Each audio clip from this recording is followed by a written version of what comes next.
Hello student, welcome back to my YouTube channel math success mantra. और मैं आज आपको पढ़ाऊंगा कंटिन्यूटी। इससे पहले आपको लिमिट का कुछ इंट्रोडक्शन दिया गया है। अब आप बोलेंगे कि सर क्यों केवल इंट्रोडक्शन ही दिए, क्यों नहीं पूरी लिमिट पढ़ा दिए आपको।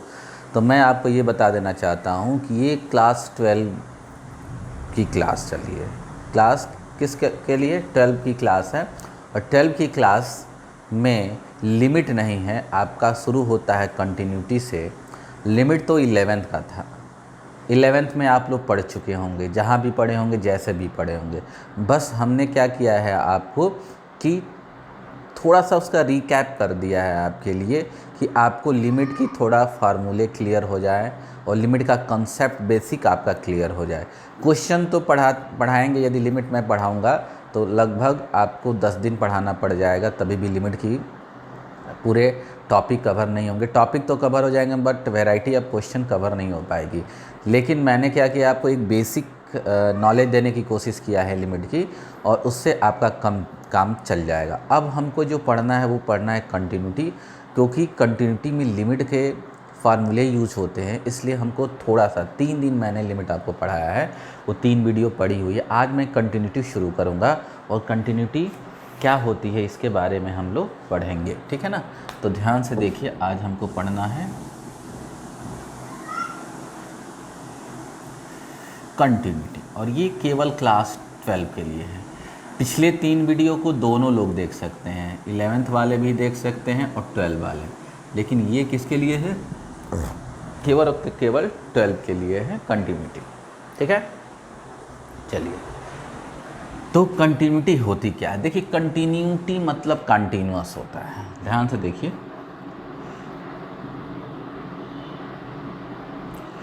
टी कंटिन्यूअस से बना है।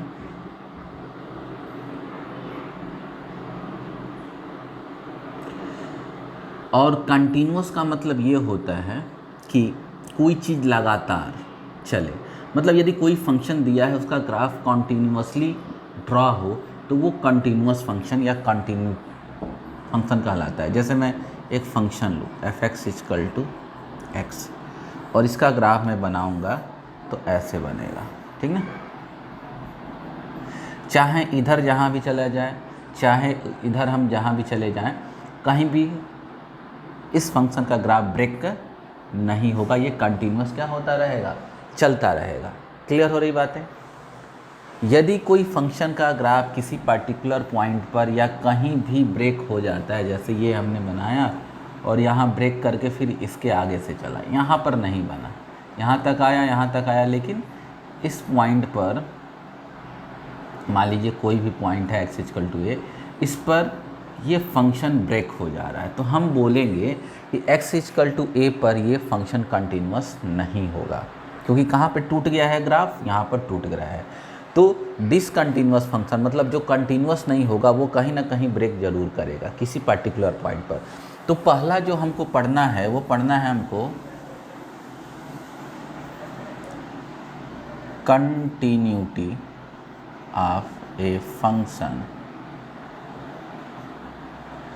एट ए पॉइंट।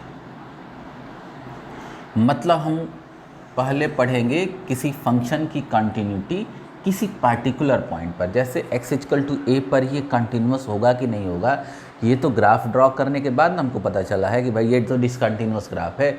लेकिन ग्राफ न बना के हम केवल फंक्शन दिया रहेगा और उसी से हमको x=a पर चेक करना होगा कि ये फंक्शन कंटिन्यूअस होगा कि नहीं होगा। तो इसके लिए हमको एक फार्मूला है, उस फार्मूले के द्वारा हम चेक करेंगे कि ये फंक्शन x=a पर कंटिन्यूअस होगा कि नहीं होगा, ठीक है ना। ग्राफ हमको नहीं बनाना, हम तो ये बता रहे थे कि जैसे ये हमने फंक्शन लिया और इसका ग्राफ बनाएंगे तो कहीं भी ब्रेक नहीं करेगा, चाहे यहाँ पर x की जो भी वैल्यू लिख लो। लेकिन ये ग्राफ बना है तो x=a जो भी है 1 2 3 कुछ भी a हो सकता है, यहाँ पर ये फंक्शन ब्रेक कर गया है, इसलिए इसका मतलब ये हुआ कि ये फंक्शन y=f(x) इस पॉइंट पर डिसकंटिन्यूअस हो गया, कंटिन्यूअस नहीं है। क्लियर हो रही बात है? चलिए कुछ ग्राफ देखते हैं। अब कंटिन्यूटी की जो डिफिनीशन दिया है वो क्या दिया है? कंटिन्यूटी में ये बताया गया है कि कोई भी फंक्शन किसी पार्टिकुलर पॉइंट पर कंटिन्यूअस तभी होगा किसी पार्टिकुलर पॉइंट मतलब x इक्वल टू ए लेने जा रहे हैं यहाँ पर हम पॉइंट, तो x इक्वल टू ए पर कंटिन्यूस तभी होगा जब at x equal to a left hand limit, right hand limit और फंक्शन की वैल्यू, मतलब यदि मान लीजिए कि फंक्शन आपका y equal to f x है, तो ये तीनों इक्वल हो, मतलब x पर लेफ्ट हैंड लिमिट, x पे राइट हैंड लिमिट और x पर फंक्शन की वैल्यू, यदि ये तीनों इक्वल होगा तब तो हम कहेंगे therefore f x is continuous eight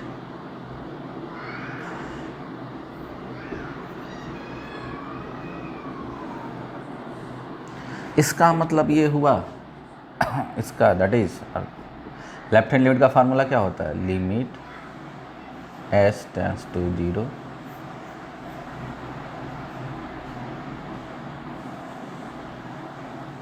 limit s tends to f।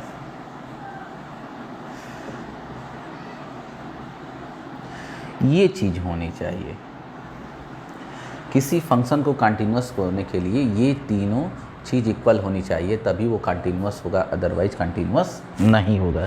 तो पहले तो कुछ फंक्शन के ग्राफ से ही हम कंटिन्यूटी चेक करते हैं कि कंटिन्यूअस होगा कि नहीं होगा। अब देखिए, मान लीजिए कि हम एक ग्राफ बना रहे हैं,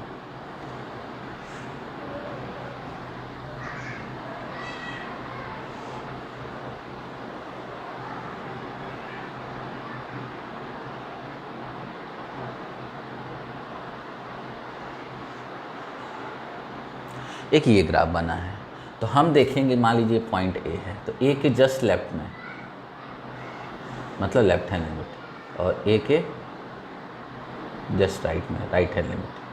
तो हम देख रहे हैं कि लेफ्ट हैंड लिमिट यहाँ पर राइट हैंड लिमिट के इक्वल नहीं है, क्योंकि लेफ्ट हैंड लिमिट की वैल्यू क्या होगी भाई, ए के जस्ट लेफ्ट में ये जो वैल्यू आएगी वही लेफ्ट हैंड लिमिट होती है और ए के जस्ट राइट में जो वैल्यू आती है वो राइट हैंड लिमिट होती है। तो यहाँ पर हम देख रहे हैं कि लेफ्ट हैंड लिमिट तो इतना ही है और राइट हैंड लिमिट इतना है, इसका मतलब दोनों इक्वल नहीं हैं। जब यही दोनों नहीं इक्वल हैं तो यहाँ पर फंक्शन की वैल्यू की बात ही नहीं चेंज करेंगे ही नहीं भाई। होना क्या चाहिए, पहले ये इसके इक्वल होगा तब नहीं ये दोनों इसके इक्वल होने चाहिए। जब यही दोनों इक्वल नहीं हो रहा है तो कैसे तीनों आपस में इक्वल होंगे, नहीं होंगे। तो एक तो दिख रहा है कि यहाँ पर left hand limit right hand limit के इक्वल नहीं है, पहला केस तो ये बन गया। ये केस ये बन सकता है, ध्यान से देखिएगा, इस केस पे कुछ हम बताने वाले हैं। अब ये स्क्रीनशॉट ले लिए हैं तो हम आगे चलते हैं, और भी टाइप का ग्राफ बनेगा।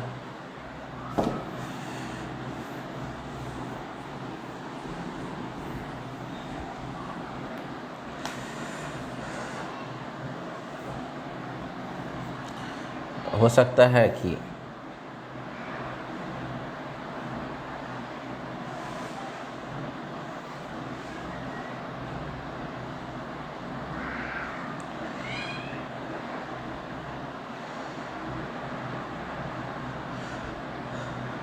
अब देखो फंक्शन की वैल्यू ए पे यहाँ चली गई, ठीक ना, जस्ट लेफ्ट में इतनी आएगी और जस्ट राइट में ये आएगी। तो यहाँ पर देख रहे हैं कि लेफ्ट हैंड लिमिट तो राइट हैंड लिमिट के इक्वल हो जाएगा, लेकिन यहाँ पर फंक्शन की वैल्यू जो क्या है कहाँ पहुँच गई, एक्स इक्वल टू ए पर वैल्यू ये डिनोट करेगा ना, क्योंकि वैल्यू यहाँ आ गया। तो एफ ए ये दोनों इक्वल होगा लेकिन फंक्शन की वैल्यू इक्वल नहीं होगी। मान लीजिए कि लंबाई क्या है 2 है, राइट हैंड लिमिट भी 2 आ गया और फंक्शन की वैल्यू 5 आ गई, तो left hand limit right hand limit के इक्वल तो आएगा लेकिन फंक्शन की वैल्यू नहीं इक्वल आएगी। तो एक केस तो ये हो सकता है, 2 केस आएंगे। देखो तो ये जो इस टाइप के जो केस आएंगे इसको बोलते हैं हम रीमूवल डिसकंटिन्यूटी। इसको कौन सा केस बोलेंगे हम, रिमूवल डिसकंटिन्यूटी, और इसको बोलते हैं डिसकंटिन्यूटी ऑफ फर्स्ट काइंड,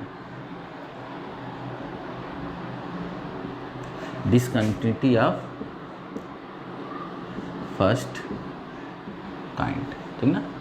ध्यान से देखिए, मैं बता रहा हूँ कि यदि ये केस आ जाए कि भाई किसी फंक्शन का किसी पार्टिकुलर पॉइंट पर left hand limit right hand limit के इक्वल आ जाए लेकिन फंक्शन की वैल्यू इन दोनों के इक्वल ना आए, कुछ दूसरा आ जाए, तो हम उसको रिमूवल डिसकंटिन्यूटी बोलते हैं। क्या बोलते हैं, रिमूवल डिसकंटिन्यूटी बोलते हैं।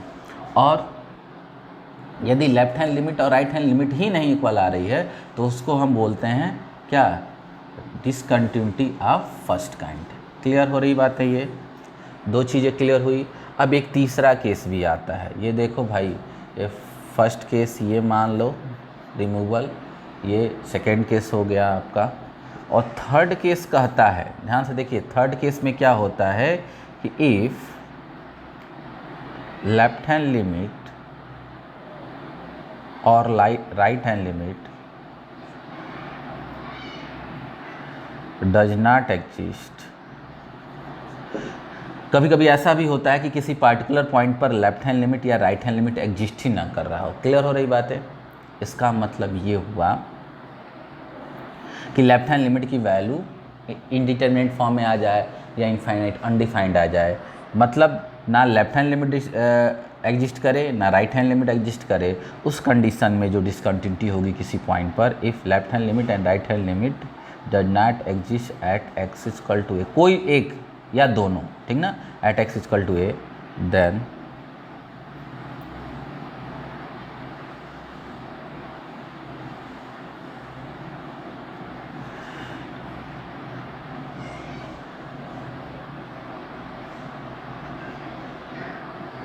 तो ये डिसकंटिन्यूटी जो होगा वो क्या कहलाएगा, सेकंड काइंड का कहलाएगा। तीन टाइप की डिसकंटिन्यूटी हमको देखने को मिलेगी। एक तो रिमूवल डिसकंटिन्यूटी होगी। रिमूवल में क्या होता है, लेफ्ट हैंड लिमिट निकालेंगे, राइट हैंड लिमिट निकालेंगे, और तो वो दोनों इक्वल हो जाएगा, लेकिन फंक्शन की वैल्यू के इक्वल नहीं आएगा, तो ये तो रिमूवल हो गया।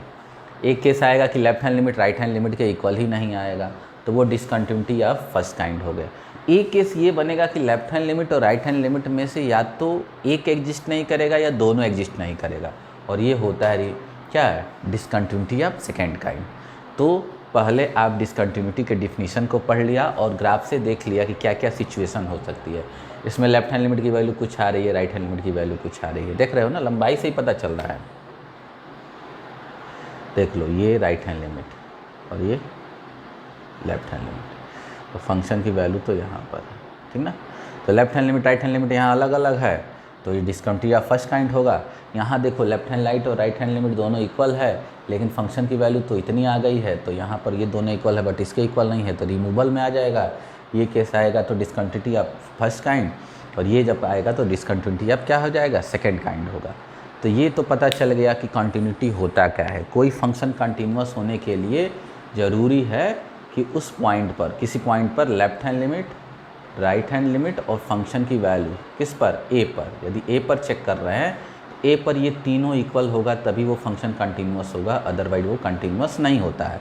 और कंटिन्यूअस नहीं होगा तो ये तीन फॉर्म आ सकते हैं आपके सामने, या तो ये आएगा, या तो ये आएगा, तो ये आएगा, और ये तीनों फॉर्म आते हैं तो आप उसको बोलते हैं discontinuity of first kind, second kind और रिमूवल डिसकंटिन्यूटी। इसको रिमूवल इसलिए बोलते हैं कि यदि हम इस डिसकंटिन्यूटी को हम रिमूव कर सकते हैं। कैसे रिमूव करेंगे, जितना लेफ्ट हैंड और राइट हैंड लिमिट आ रहा है उतना ही यदि उस फंक्शन की वैल्यू हम रख दें तो रिमूव हो जाएगा। भले ही ए पर फंक्शन की वैल्यू कुछ है, लेकिन हम यहाँ पर एफ ए जो आया है ये न रह के लेफ्ट हैंड लिमिट और राइट हैंड लिमिट के वैल्यू के बराबर ही फंक्शन की वैल्यू रख दें उस फंक्शन में, तो वो क्या होने लगेगा, कंटिन्यूअस होने लगेगा, और इसीलिए इसको रिमूवल बोलते हैं। जैसे मान लीजिए कि आ गया left hand limit equal to 4, right hand limit equal to 4, और फंक्शन की वैल्यू पहले से दिया है ए पर 6, तो यहाँ पर तो क्या आ गया, फर्स्ट काइंड आ गया, अरे रिमूवल आ गया।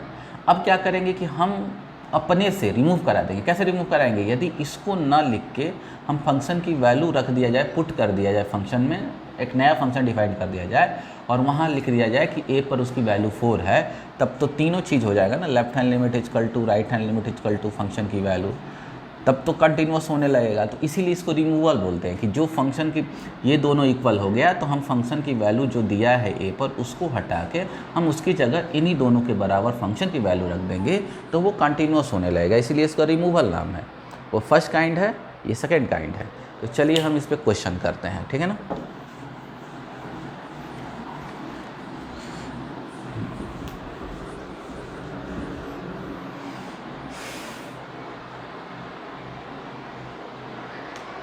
अब यहाँ पर दिया है एक एग्जाम्पल है,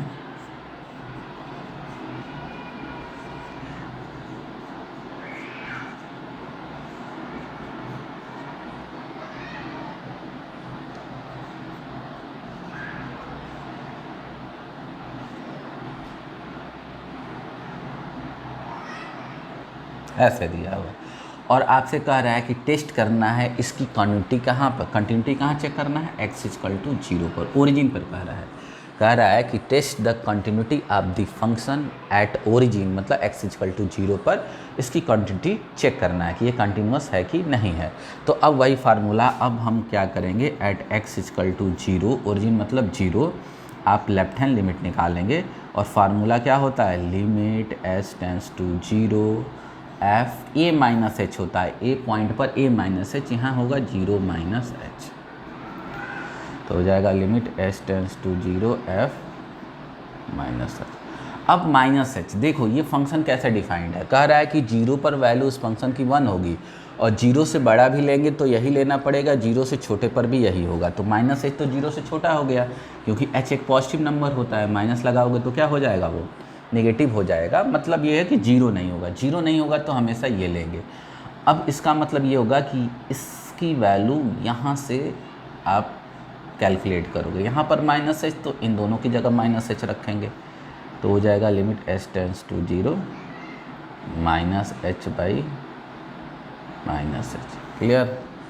अब हो जाएगा limit s tends to 0 minus h, और देखो मॉड लगा है तो प्लस बन जाएगा, अब कट गया तो क्या हो जाएगा, limit s tends to 0 minus 1 आ जाएगा। अब जब इसमें h है ही नहीं है तो भाई माइनस ही 1 आएगा ना। राइट हैंड लिमिट कितना हो जाएगा, limit s tends to 0 f 0 plus h, a plus h होता है ना भाई, कहाँ पर हम निकाल रहे हैं, 0 पे निकाल रहे हैं, a पे निकालते तो a प्लस एच, 1 पर निकालते तो 1 प्लस एच, लेकिन 0 पर निकाल रहे हैं तो 0 प्लस एच हो जाएगा।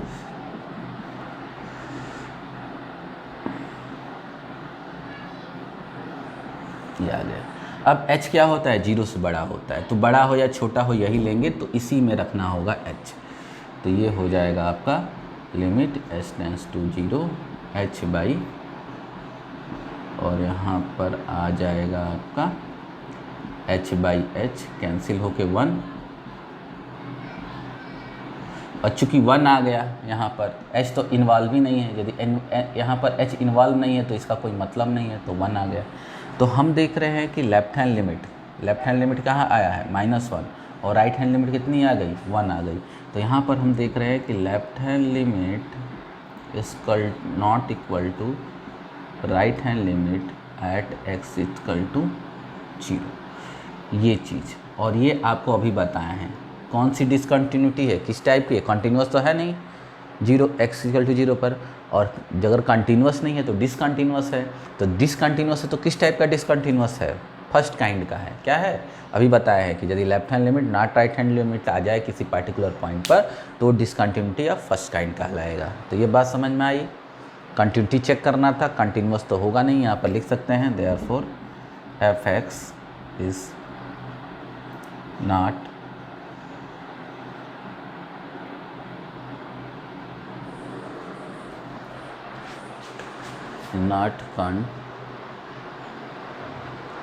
continuous at x equal to 0।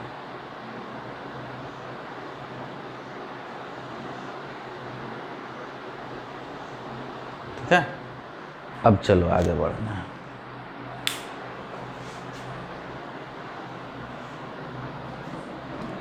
Screenshot ले लीजिए, आगे चलते हैं, ठीक ना।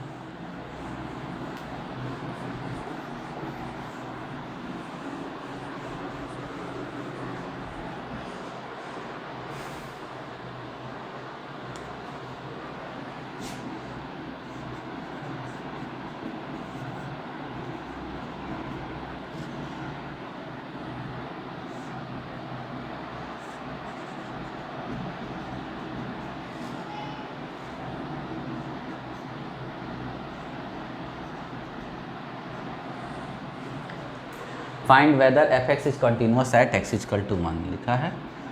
Find whether f(x) is continuous at x equal to 1। आपसे पूछा है कि फाइंड करिए कि क्या x इक्वल टू 1 पे ये कंटिन्यूस होगा, तो सीधी सी बात है, x इक्वल टू 1 पर आपसे कंटिन्यूटी की बात पूछा है तो आप 1 पे left hand limit, right hand limit और फंक्शन की वैल्यू निकालेंगे। तो चलिए शुरू करते हैं। At x equal to 1 left hand limit कितना हो जाएगा, limit h tends to 0 f 1 minus h, ठीक है ना। ए माइनस एच होता है 1 माइनस एच। अब 1 माइनस एच मतलब 1 से छोटा हो गया, तो देखो एग्जैक्टली 1 पे 2 होगा, और 1 से छोटे पर भी यही लेंगे और 1 से बड़े पर भी यही लेंगे, और 1 होगा तो ये लेंगे। तो इसी में x के जगह क्या रख देंगे, 1 माइनस एच रख देंगे। तो रख दीजिए भाई, f 1 माइनस एच की वैल्यू निकालना पड़ेगा, इसके लिए फंक्शन खोजना पड़ेगा, तो ये वाला फंक्शन होगा। यहाँ पर 1 माइनस एच, तो इस x की जगह भी 1 माइनस एच, इस x की जगह भी 1 माइनस एच।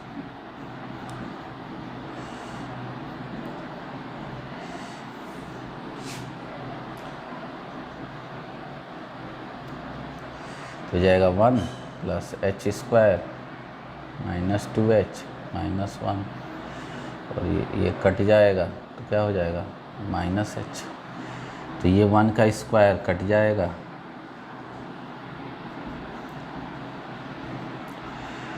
तो हो जाएगा h common, h minus 2 by minus h, तो कट जाएगा, माइनस होगा तो माइनस एच प्लस 2, h की वैल्यू 0 रख दो तो 2 आ जाएगा। h यहाँ पर है तो h की वैल्यू डायरेक्ट 0 रख दोगे तो या h 0 की तरफ टेंस कराओगे तो ये वैल्यू कहाँ अप्रोच करेगा, 2 की तरफ अप्रोच करेगा, तो वैल्यू 2 आएगा। समझ में आ रही बात। अब तुम कहोगे ये सर h अप्रोचेज टू 0 है, आप 0 क्यों डायरेक्ट लिख रहे हैं, तो मैं बता रहा हूँ कि जैसे जैसे आप h को 0 की तरफ अप्रोच करोगे, माइनस एच प्लस 2 किसके तरफ अप्रोच करेगा, 2 की तरफ करेगा, तो इसकी वैल्यू 2 ही तो आएगी। चलिए अब right hand limit h tends to 0 f 2 plus H,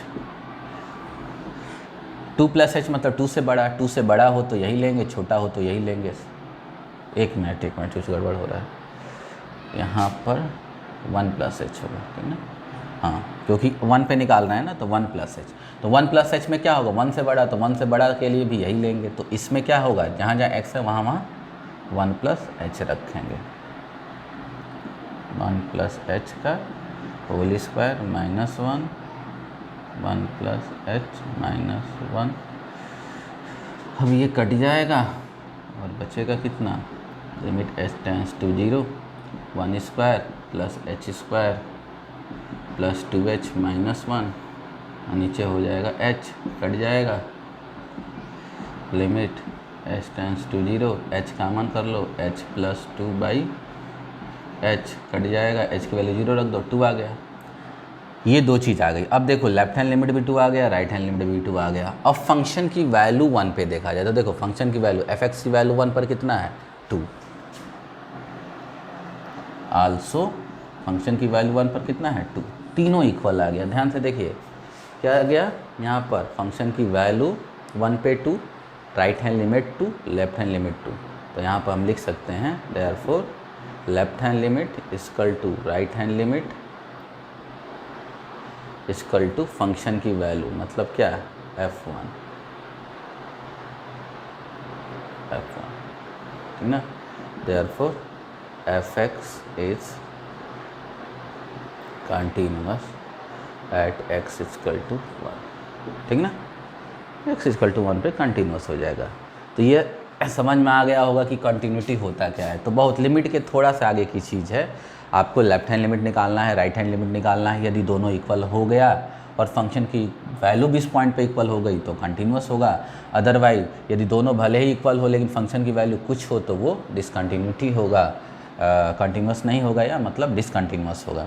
और आपको बता भी दिए हैं 3 टाइप की डिसकंटिन्यूटी, एक तो रिमूवल, एक होता है डिसकंटिन्यूटी ऑफ फर्स्ट काइंड, और एक होता है डिसकंटिन्यूटी ऑफ सेकंड काइंड। तो इसको अच्छे से पढ़ेंगे और मैं कुछ क्वेश्चन दे रहा हूँ उसको आप करेंगे।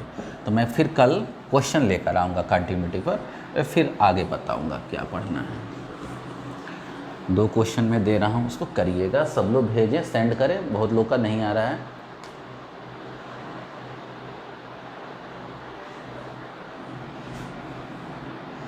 पहला फंक्शन है late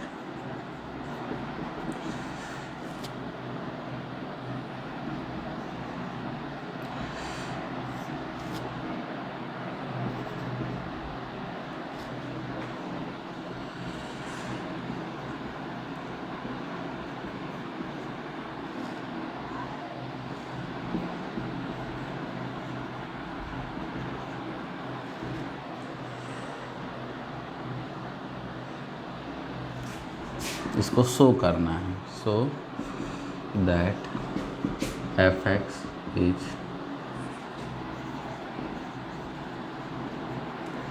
discontinuous at x equal to 0। दूसरा क्वेश्चन है आपका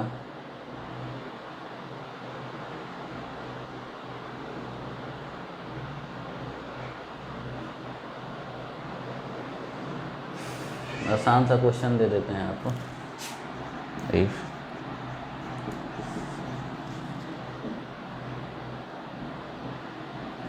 x square minus 9 x minus 3 x is not equal to 3 and 5 if x is equal to 3,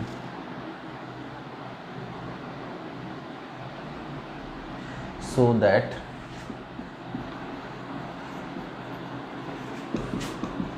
F x is continuous at x equal to 3। चलिए, ये दो question आप लोग करके हमको सेंड करेंगे आज इतना ही। फिर मैं आपको बता देना चाहता हूँ कि कॉन्टीन्यूटी थोड़ा सा लिमिट का कॉन्सेप्ट यूज़ हुआ है, उस लिमिट के कॉन्सेप्ट को हमने पहले ही आपको बता दिया। ऐसा नहीं है कि 11th के भरोसे हमने आपको छोड़ दिया है, ठीक है ना। 3 क्लासेज जम के पढ़ाया हमने, उसको अच्छे से कर लेंगे तो बातें समझ में आ जाएंगी। हमने क्या किया, आपको 3 टाइप की डिसकंटिन्यूटी को पढ़ाया। एक removal, discontinuity of first kind, discontinuity of second kind. उसको ग्राफिकल उसका रिप्रेजेंटेशन भी करके हमने बताया कि कैसे कैसे केस बन सकते हैं। और फार्मूला तो वही होता है कॉन्टीन्यूअस के लिए, left hand limit, right hand limit और फंक्शन की वैल्यू किसी पार्टिकुलर पॉइंट पर यदि तीनों आपस में इक्वल हो जाता है तो वो क्या कहलाएगा, कॉन्टीन्यूअस फंक्शन कहलाएगा। ये अभी हम किसी पार्टिकुलर पॉइंट पर कंटिन्यूटी पढ़ रहे हैं, क्योंकि आगे चल के हमको एक इंटरवल में, क्लोज इंटरवल में, ओपन इंटरवल में भी कंटिन्यूटी पढ़ना है। कंटिन्यूटी एक बहुत अच्छा चैप्टर और थोड़ा सा इसको हम विस्तार से पढ़ेंगे यहाँ पर, क्योंकि ये 12 का कोर सिलेबस है, इसको छोड़ना नहीं है। तो इसमें हमको टाइम लगेगा, कम से कम 6-7 क्लासेज, इसमें 8 क्लासेज जाएगी और अच्छे से हम पढ़ाएंगे। लेकिन आप लोग क्वेश्चन भी करते रहिए अपने NCERT के भी, और जो मैं दे रहा हूँ वहाँ पर होमवर्क ये भी करते रहिएगा, ठीक ना। वीडियो शेयर कीजिए अपने दोस्त मित्र, फ्रेंड, जो भी चीज़ें हैं, जितने भी लोग हैं, जो भी बच्चे आपके जान पहचान, वो सबको शेयर करिए, सबको इसका लाभ मिले। क्योंकि अब जो पढ़ाया जा रहा है मस्त पढ़ाया जा रहा है, मतलब अब क्या शुरू से मैं अच्छा पढ़ा रहा हूँ, लेकिन यहाँ पर जो चीज़ें हैं शायद ही आपको आपके अगल बगल में मिलेगी। इसलिए इसको बढ़िया से पढ़िए और इसके हर बातों को ध्यान दीजिए। वीडियो को 1 से 2 बार देखिए, वीडियो को पूरा शुरू से अंत तक देखिए, ये मेरा आपसे रिक्वेस्ट है। वीडियो को लाइक करिए, कमेंट करिए, शेयर करिए, और कोई परेशानी हो तो व्हाट्सएप करिए या कमेंट बॉक्स में लिखेंगे तभी भी चलेगा, ठीक है ना। तो फिर कल हम मिलते हैं, तब तक के लिए धन्यवाद।